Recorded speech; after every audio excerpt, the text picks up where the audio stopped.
औज़ुबिल्लाहिमिनश्शैतानिर्रजीम बिस्मिल्लाहिर्रहमानिर्रहीम। Discover point के मुअज़्ज़ज़ दोस्तों, अस्सलामु अलैकुम। मुअज़्ज़ज़ दोस्तों, आज हम बात करेंगे बलोच कौन है और कहां से आए। मगर इसकी तफसीलात में जाने से पहले तमाम मुअज़्ज़ज़ दोस्तों से रिक्वेस्ट है कि डिस्कवर पॉइंट को सब्सक्राइब कर लें, बेल आइकन को क्लिक कर लें ताकि आपको तमाम मालूमाती वीडियोस मिलती रहें। नाज़रीन मोहतरम, आसार कदीमा की दरियाफ्तों से यह बात साबित हो गई है कि बलूचिस्तान में पत्थरों के दौर में भी आबादी थी।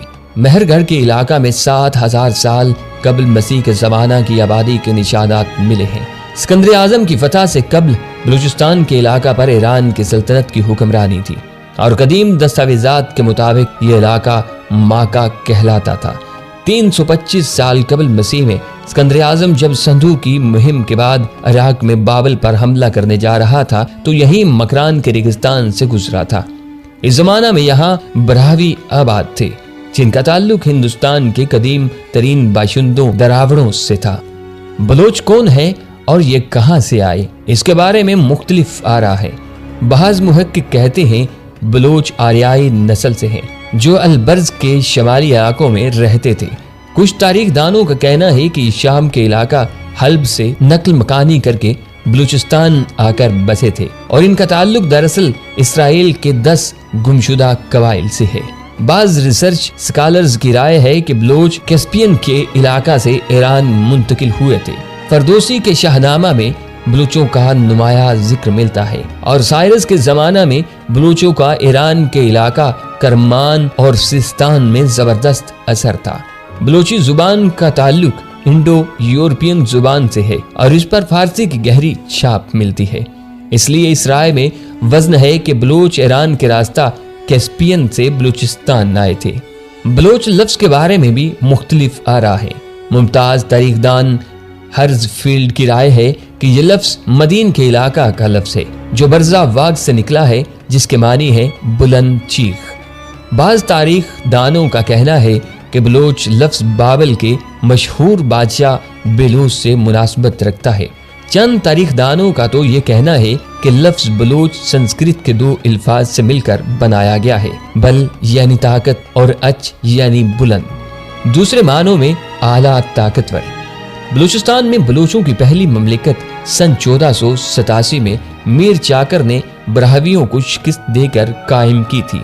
दारुल हुकूमत इसका सिबी में था, लेकिन मीर चाकर के रिंद कबीला और लाचारियों के दरमियान खाना जंगी ने इस ममलिकत को मलिया मेट कर दिया था। यह सितम ज़रीफी है कि मुगलों के ज़माना में बराहवियों ने बलोचों का तख्ता उलटकर कलात पर अपनी हुक्मरानी दोबारा कायम कर ली थी। कलात का एक ताकतवर खान मीर नासिर था जिसने 1749 से लेकर 1817 तक हुकूमत की और कलात की यही रियासत बाद में बलोच कौम की अहम रियासत बनकर उभरी। बरतानवी राज ने जब बरसगीर के शुमाल मगरब में तुसी पसंदी का बेड़ा उठाया और 1839 की पहली अफगान जंग में उसे भारी शिकस्त उठानी पड़ी तो पिस्पा होते हुए बरतानवी फौज ने कलात पर कब्जा कर लिया।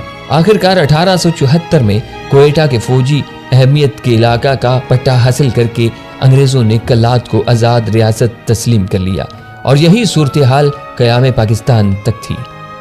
बलूचों के बारे में कहा जाता है कि वो कुर्दों के साथ कैस्पियन के साहिल से मुंतकिल हुए थे, लेकिन बेशतर कुर्द ईरान, तुर्की, शाम और इराक में बिखर गए और बलोच ईरान, अफगानिस्तान और बलूचिस्तान में आकर बस गए। ईरान में बलूचों का इलाका जो ईरानी बलूचिस्तान कहलाता है और जिसका दारुल हुकूमत ज़हदान है 70,000 मुरब्बा मील के लगभग है। बलोचों की आबादी ईरान की कुल आबादी का 2% है। अफगानिस्तान में जाहिल के इलाका में बलूचों की एक बड़ी तादाद आबाद है। यह अमर दिलचस्प है कि पाकिस्तान में बलूचों की आधी से ज्यादा तादाद बलूचिस्तान के बाहर आबाद है। सिंध में एक तवील अरसा तक बलूचों की हुकूमत रही है और पंजाब के मगरबी इलाकों में बलूचों की बड़ी तादाद आबाद है। यूनानियों ने इसे बेलूस कहा। अहद कदीम में लफ्ज बलूच को बैलूस और बेलोस लिखा जाता था। इसके बाद ये लफ्ज बेलोस और बालूस के तौर पर तहरीर बयां में आता रहा। अरब इसे बरूज, बलूस और बलूच अदा करते हैं और ईरानी इसे बलोच लिखते और बोलते हैं। हमारे यहाँ ईरानी लफ्ज बलोच राइज है। اصل میں لفظ بلوچ ہے جسے عربوں نے بلوچ اور ایرانیوں نے بلوچ لکھا۔ اہل ایران سواد ادا نہیں کر سکتے، اس لیے انہوں نے سواد کو چ سے بدل کر اسے بلوچ کی صورت عطا کی اور عربوں نے سواد کو شین سے بدلا۔ لفظ بلوچ کی وجہ تسمیہ نسبی اور سکنی اعتبار سے بھی کی جا سکتی ہے۔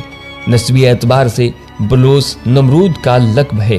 نمرود بابلی سلطنت کا پہلا بادشاہ تھا اور اسے احتراماً بلوچ یعنی سورج کا دیوتا پکارا جاتا تھا۔ یہ وہی نمرود ہے جس نے حضرت ابراہیم کے لیے آگ کا الاؤ تیار کرایا تھا۔ خود بلوچوں کے پاس ایک نظم کے سوا کوئی قدیم مواد نہیں ملتا۔ اس نظم میں آیا ہے کہ وہ امیر حمزہ کی اولاد ہیں اور حلب سے آئے ہیں، یہی درست معلوم ہوتا ہے۔ اس میں مزید یہ بیان ہوا ہے کہ انہوں نے کربلا میں حضرت امام حسین علیہ السلام کا ساتھ دیا تھا اور ان کی شہادت کے بعد وہ بامپور یا بمپور پہنچے اور وہاں سے سیستان اور مکران آئے۔ بلوچوں کی ایک نظم کا اردو میں ترجمہ پیش کرتا ہوں۔ ہم امیر حمزہ کی اولاد ہیں، نصرت یزدی ہمارے ساتھ ہے، ہم حلب سے اٹھ کر آئے ہیں۔ یزید سے لڑنے کے بعد کربلا اور بمبود کا پیچھے چھوڑ کر سیستان کے شہر میں ہم نے ڈیرے ڈال دیے ہیں۔ معزز ناظرین محترم، محمد سردار خان بلوچ نے اس سلسلے میں لکھا ہے کہ بلوچ روایت کے مطابق امیر جلال خان ان بلوچ میں قبائل کا سردار تھا جو 11ویں عیسوی میں کرمان کے پہاڑوں اور لود کے ریگستان میں رہتے تھے۔ بلوچوں کی مقبول عام روایات اسی سردار کے عہد سے شروع ہوتی ہیں۔ اس کے 4 بیٹے رند، کورائی، لاشار اور ہوت تھے۔ آگے چل کر رند کی اولاد سے امیر چاکر خان رند بن امیر شہک پیدا ہوا جو بلوچ نسل کا عظیم سپوت کہلاتا ہے۔ بلوچوں کا دعویٰ ہے کہ انہوں نے نہ صرف کربلا میں حضرت امام حسین کا ساتھ دیا بلکہ ان دنوں جبکہ رسول اللہ صلی اللہ علیہ وسلم مکہ میں بے یار و مددگار تھے تو بلوچوں نے اپنے قبائل سے 5 بہادر منتخب کر کے رسول اللہ صلی اللہ علیہ وسلم کی حفاظت کے لیے بھیجے۔ اس بات کا پتہ بھی ہمیں بلوچوں کی ایک نظم سے چلتا ہے جس کا اردو ترجمہ یہ ہے: 5 بہادر بلوچ رسول اللہ صلی اللہ علیہ وسلم کی خدمت میں کھڑے تھے۔ جب خدا کے دوست نماز پڑھتے تو وہ پہرا دیا کرتے تھے۔ جب کفار کے ساتھ لڑائی چھڑی، کفار کا لشکر بے شمار تھا، تیر اولوں کی طرح برسے اور زمین سے دھواں اٹھنے لگا، مگر وہ ثابت قدم رہے، ان کا ایمان قائم رہا، دشمن ان کو مغلوب نہ کر سکا۔ اس دن پاک نبی صلی اللہ علیہ وسلم نے بلوچوں کے سر پر طلائی تاج رکھا۔ میر چاکر خان رند ایک عظیم بلوچ تھا، وہ امیر جلال خان کی اولاد میں سے تھا۔ اس کا شجرہ نسب یہ ہے: میر چاکر خان بن امیر شہک بن امیر اسحاق بن امیر کالو بن امیر رند بن امیر جلال خان۔ اس نے خزدار فتح کیا، درہ مولا پر قبضہ کیا، کچھی کے میدانوں کو فتح کیا، درہ بولان پر قبضہ کیا اور ڈہاڈر پر قبضہ کرنے کے بعد سبی کو فتح کیا۔ اس کے بعد قبائلی حسد کی وجہ سے رند و لاشاریوں میں جنگ چھڑ گئی جو 30 سال تک جاری رہی۔ ان دونوں قبائل کی جنگ نے بھی کئی داستانوں کو جنم دیا۔ بلوچوں کا ذکر شہنشاہ بابر کی خود و نوشت تذکرہ بابری اور شہنشاہ ہمایوں کی بہن گلبدن بیگم کی تحریر کردہ ہمایوں نامے میں بھی موجود ہے۔ شہنشاہ بابر نے لکھا ہے: میں نے حیدر علم دار کو بلوچوں کی طرف بھیجا، بھیرے اور خوشاب سے دوسرے دن بلوچ گھوڑے کی ڈالی لے کر آئے اور اطاعت کا وعدہ کیا۔ 1539 کو ہمایوں نے شیر شاہ سوری سے جونسا کے مقام پر شکست کھائی اور دشت نوردی کے عالم میں اکاڑے کے قریب ستگرہ پہنچا، جہاں میر چاکر خان کے ایک امیر بخشو بلوچ نے شہنشاہ کو غلے کی 100 کشتیاں امداد کے طور پر دی تھیں۔ ناظرین محترم، یہ تاریخ وہ ہے جو تاریخ دانوں اور قیاس آرائیوں پر مشتمل ہے۔ اس میں کتنی حقیقت ہے، کتنی سچائیاں ہیں، واللہ علم۔ اپنا بہت سارا خیال رکھیں۔ اللہ نگہبان۔